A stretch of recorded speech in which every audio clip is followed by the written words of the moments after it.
여러분 모두를 예수 그리스도 이름으로 환영합니다. 축복합니다. 저희들 마지막에 찬양을 불렀던 것이 나의 몸에 예수의 흔적이 있으니, 여러분 제가 질문합니다. 여러분의 삶 가운데, 여러분의 인생 가운데 예수 그리스도의 흔적이 있으십니까? 그런데 말씀을 하면서도 내가 감히, 아마 주님 앞에서 부끄러워서 얼굴을 들지 못하는 우리들이기도 합니다. 그러면 여러분, 그 흔적이 무슨 말일까요? 헬라어로 스티그마라고 말을 합니다. 그리고 하나님의 표시를 의미하고 있습니다. 그리고 예수 그리스도의 마크를 흔적이라고 말을 합니다. 어디서 왔냐고요? 여러분, 어렵지 않게 볼 수 있습니다. 가축을 보면 됩니다. 목장에 보면 소와 말과 양을 보면 거기에 불로 새겨진 도장이 있습니다. 그게 바로 스티그마입니다. 그런데요, 그러면 하나님께서 우리를 푸른 초장 안에 가둬두시고 그 안에서 우리를 먹이시고 입히시는, 그렇게 생각하셔도 좋지만 원래 스티그마의 의미는 범죄자라든지 역적들, 그리고 정치범들이 이 세상에서 더 이상 살 수 없도록 나라에서 그 당시에 도장을 찍는데 그게 바로 스티그마예요.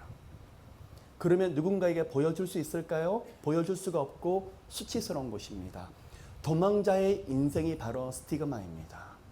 사도 바울이 고백을 하기를, 갈라디아서 6장 17절에 이후로는 누구든지 나를 괴롭게 말라. 내가 내 몸에 무엇을 가졌노라?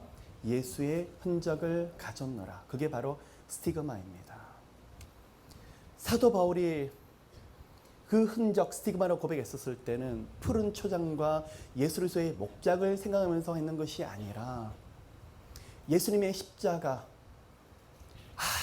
아무도 예수님 앞에서 사랑한다고 고백하는 자 없는 그 고독하고 외로운, 처절하게 고통스러운 십자가 위에서 피 흘리셨던 그 흔적을 사도 바울은 자신의 흔적이라고 말하고 있습니다. 뭘까요? 사도 바울은요, 눈만 감아도 피 흘리신 예수 그리스도, 내 자아가 올라갈 때마다 예수님이 나를 위해서 죽으셨지, 나 같은 게 또 이렇게 살아서 움직이나, 무엇을 보면서 자기 자신을 죽이려고 합니까? 예수 그리스도의 흔적. 어떨 때는 화가 납니다. 혈기가 납니다. 분노가 납니다. 그럴 때마다 십자가를 바라보는데 그 영혼 속에 예수께서 찍어주셨던 예수의 흔적, 스티그마, 그것 때문에 사도 바울은 무릎 꿇고 결국은 어디까지 흘러가게 됩니까? 온 세상을 다니면서 땅 끝까지 이르러서 예수 그리스도의 피 묻은 복음을 전파하고 자기 생명을 아낌없이 드리는 그 순교의 자리까지 나가는데 많이 외로웠을 것입니다. 고통스러울 것입니다. 아무도 위해 주는 사람이 없었을 것입니다. 가는 곳마다 돌이 있었습니다. 돌이 날아 들어왔습니다. 매가 있었습니다. 아파서 무릎 꿇으면서 주님 주님 주님 그럴 때마다 주님이 보여줬던 환상이 있더라는 거예요. 그게 뭐라고요? 예수의 흔적, 스티그마예요. 그것 때문에 무릎 꿇었지만, 맞아, 내 안에 십자가 흔적이 있지, 내 안에 예수 그리스도의 못자국이 있지, 내 안에 예수께 찔리셨던 창자국이 있지, 나는 예수 이름 전하다가 비록 매를 몇 대 맞은 적이 있지만 예수는 나를 위해서 죄 없으신데 죽으셨잖아. 믿음으로 고백하며 다시 주님을 붙잡고 일어났더라는 거예요. 그게 바로 예수의 흔적이더라는 거예요. 여러분, 제가 오늘 여러분에게 질문합니다. 저에게도 스스로에게 질문하기를 원합니다.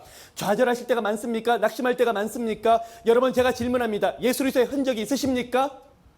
예수께서 여러분 한 분 한 분을 위해서 십자가에 못 박혀 죽으셨어요. 좌절스럽다고요? 예수 이름으로 일어나 보세요. 십자가 뒤에는 부활이 있습니다. 내 가정이 이렇고 내 상황이 이렇고 진로 장래가 막히신다고요? 여러분, 예수 그리스도의 흔적이 여러분의 가정에 있어요. 예수께서 여러분의 가정을 위해서 피 흘려 죽으셨어요. 고백하세요. 맞아, 예수께서 나의 가정을 위해서 죽으셨지만 부활하셨어. 그게 바로 흔적이에요. 누구의 것입니까? 여러분의 것은 모든 것이 다 예수 그리스도의 것입니다. 여러분의 가정도, 여러분의 진로 장래도, 여러분의 자녀도, 여러분의 인생도 구하는 곳곳마다 예수 그리스도의 피가, 예수 그리스도의 보혈이 줄줄줄 흘러가는 인생입니다. 아멘. 오늘 이 시간에 고백하면서 문제들을 바라보는 것이 아니라 세상 속에서는 아무도 인정하지 않는 예수의 흔적을 바라보면서 예수께서 나를 위해서 십자가에 피 흘려주셨던 그 흔적, 세상은 그것을 하찮게 여기지만 우리는 그것을 믿을 때 구원의 역사가 영육 가운데 있어요. 길이 열려져요. 생각지 못했던 문들이 열려져요. 절벽에서 떨어지는 것 같지만 하나님의 계획들이 거기서부터 펼쳐져요. 길이 없는데 거기서 길이 열려져요. 누구에게요? 예수의 흔적이 있는 영혼들에게. 자녀들이 막혀서 힘이 들지만 여러분, 내 자녀들이 길이 막힌다고 힘들어하는 것이 아니라 예수의 흔적이 있는지를 보세요. 그 안에 예수의 흔적만 있다 그러면 우리 하나님께서 책임지시는 인생들이 되실 것입니다. 아멘. 그러한 인생들이 되시기를 예수로 축복합니다. 두 번째 영적인 팁을 나누고 오늘 에스더 말씀을 함께 들어가길 원합니다. 여러분이 답답하실 때 어떤 사역자에게 기도를 받으실 때도 있습니다. 그런데 많은 은사의 기도, 때로는 예언의 기도, 그런데요, 그 은사와 주님께 주시는 능력의 기도는 예수 그리스도 앞으로 다시 돌아가게 하는 도구일 뿐입니다. 여러분이 예수 이름으로 하나님께 대면하기 위해서 가까이 나가도록 도와주는 도구입니다. 만일 그렇지 않으면 은사가 메인이 돼버리고 그것이 만일 예언 기도만 가버린다 그러면 여러분, 우리는 잘못하면 생각지 못했던 영적인 위험 속에 빠질 수 있습니다. 은사가 필요합니다. 예언 은사도 필요할 수 있습니다. 그러나 거기에 대한 가이던스는 더 중요합니다. 그러면 저는 은사에 대해서 이야기하는 것이 아니라 여러분, 훨씬 더 중요한 게 있더라는 거예요. 여러분이 답답할 때 은사 기도를 받을 때도 있지만, 그러나 여러분, 이 세상에서 제가 살아가는 사람의 인생을 보면 그 인생의 길들이 보여져요. 어떻게 보면요, 은사가 아니더라도 그 입술에서 고백하는 고백을 보면요, 지금은 힘들지만 하나님 하실 거예요. 문 여실 거예요. 지금은 이렇지만 저 기도하잖아요. 앞길 열릴 거예요. 지금까지 어떤 인생 살아왔는데요, 우리 하나님 책임지실 거예요. 지금까지 눈물 흘렸지만 앞길 여실 거예요. 그분은요, 예수 이름으로 그 길이 열리게 되어 있어요. 왜 그럴까요? 믿음으로 고백하고 있잖아요. 믿음으로 선포하고 있잖아요. 그런데 수없이 기도를 하는데 뒤돌아서서 내 인생은 왜 이럴까? 내 인생은 왜? 뒤돌아서서 계속 불만 불평.